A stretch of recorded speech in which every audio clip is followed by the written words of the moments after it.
There is God in the mountains, indirimbo ya Elvis ngiye kukubwiraho.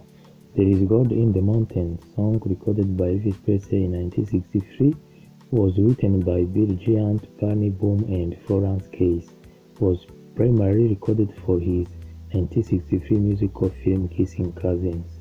Instead of singing about literal God rushes, the lyrics uses metaphor to sing about mountain girls, noting that they are worth their weight in God compared to city women.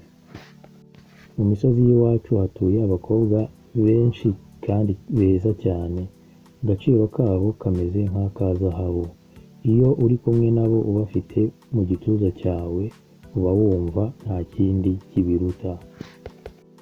Kubera ko rero mu misozi hari abakobwa ndetse hakaba n'urukundo, ntabwo nkeneye bariya abakobwa bo mu mijyi baba bambaye za diyama ku matwi yabo. Kubera ko mu misozi yacu hari abakobwa beza cyane ntigeze mbona ahandi muri ubu buzima.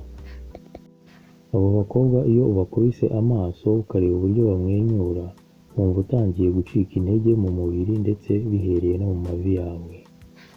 There is God in the mountains, indirimbo ya Elvis Presley yo mu 1964 ikoreshwa muri filime Kissing Cousins, ikaba iri no kuri album ye yitwa Kissing Cousins.